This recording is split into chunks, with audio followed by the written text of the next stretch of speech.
Captain, how are you, sir? I'm fine, alhamdulillah. This is Momodu Dabo, calling from Jollof News. Jollof what? Jollof News. Yes, Jollof News.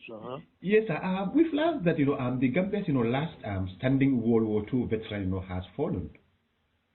Yes, the one we know.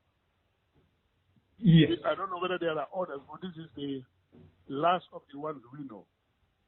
Right. By 𝐒𝐩𝐭. Exactly. Yeah, we just from the burial not long ago. Okay, where was he buried? Here, 𝐕𝐞𝐭𝐞𝐫. 𝐕𝐞𝐭𝐞𝐫. 𝐕𝐞𝐭𝐞𝐫, yes. So, but how did the Veterans, Association, receive, this, information, how did you actually, treat, this, particular, piece of, news? It came as a shock to us. But like you say, we'll all go back one day. It's inevitable. Shocking though, but it's inevitable. And we started being in contact with him not long ago when he was on national TV under QTV. I mean, seeking help. Right. And that was after the Remembrance Parade of last November. He was on QTV seeking for help, and then one lady called Madam Fatima Trading. Fatima Trading, yes. Fatou Senghor was the one who contacted the Permanent Secretary of Ministry of Defense, Rohi Dabo. Right. Rohi. This is Rohi Dabo. He's Commissioner General's wife. Exactly. He's the Permanent Secretary at Ministry of Defense. This Fatou Senghor contacted Rohi and said, this is not television. I think there is something we can do for him. Because right. he wants a vehicle, he's old, so from his house to his workplace, he's a blacksmith, is distance, and he cannot ride his motorcycle anymore. So this is how the initiative started, and Rohi mobilized some funds with this Fatou Senghor until they were able to get the cost of a vehicle. Right. And then the Armed Forces Veterans Association was invited by the Ministry of Defense, Rohi Dabo. And then the Veterans, World War II Veterans Families Association was also significant in this because they are the ones who took the matter to the television. Right.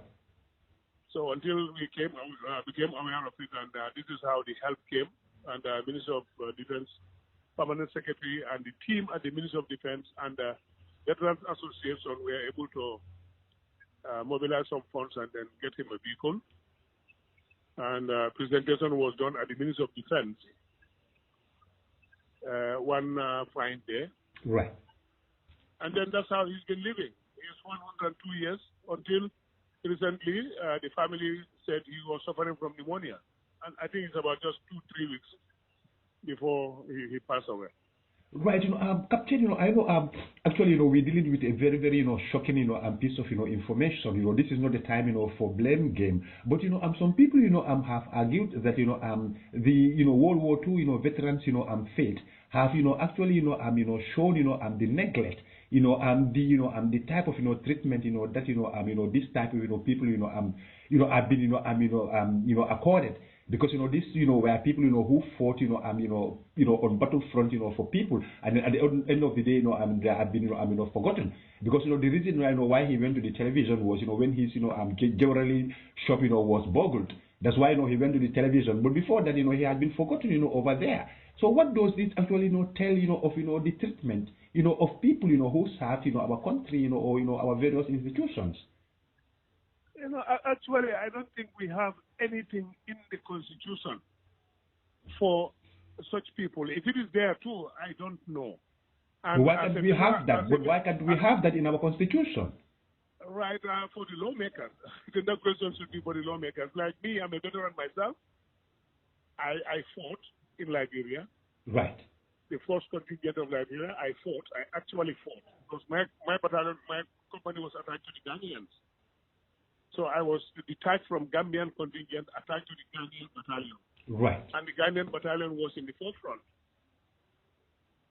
Mm-hmm. Different from the Gambian the actual Gambian contingent, that was not there.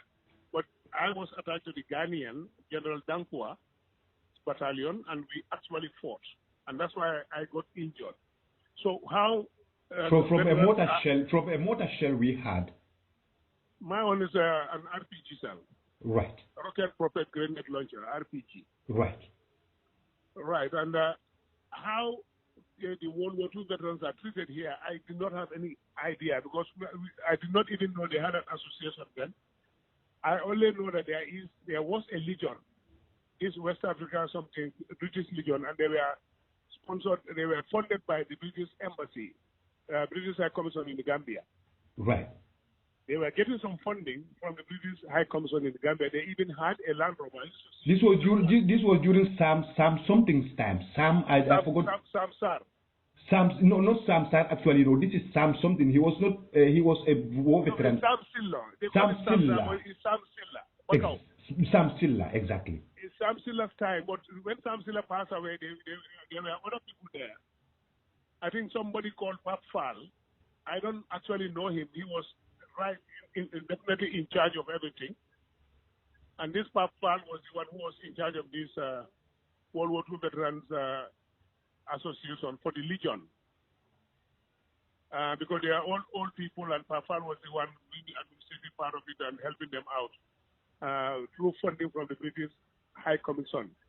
So I really don't know much about them.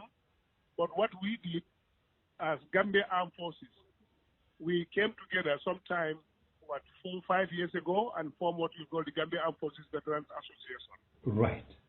And when we contacted the Ministry of Defense, and that was when the Ministry of Defense started creating this, I think just last year they created a department in the Ministry of Defense called Veterans Affairs. It is headed by General 𝐂𝐚𝐤𝐿.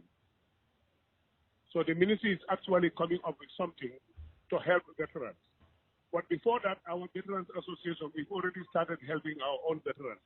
Right. We subscribe monthly, and those in the diaspora, everywhere, they all send in their money. We have our account here, and then we help so many people among our own veterans. So now it's left to the government to do their part.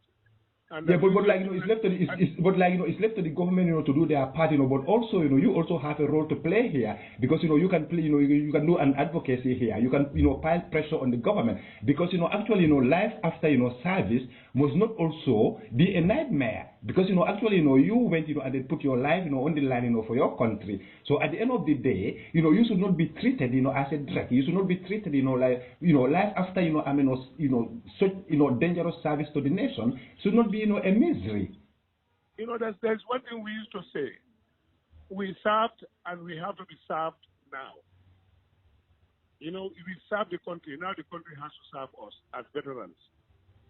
This is what we believe in. But like I say, I don't know what is the constitutional provision for it. And I think it is like people have to do your fight for you. All we can do is make our plight known to people. And those people who can come up with the fight, who can come up with it, but you cannot do your own fight. You can't do your own fight. To be honest with you, this is our society. There is no way we can get up and say this, and that, and that. So that means it's like we are doing this thing for some kind of benefit or something like that.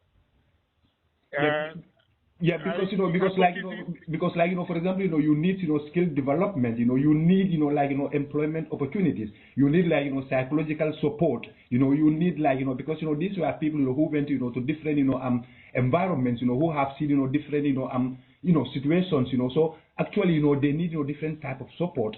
So obviously a robust mechanism must be in place to ensure that all these things work. Yeah, I think if you want some information about it, what I can do, I can refer you to the Secretariat of the Gambia Armed Forces Veterans Association. Right. And this World War II Veterans Families Association. They can shed more light on it. All I can say is about myself at the moment and about the old man, how we got in touch with him, and the kind of help Ministry of Defense has given the old man. Right. And I think that is a good start.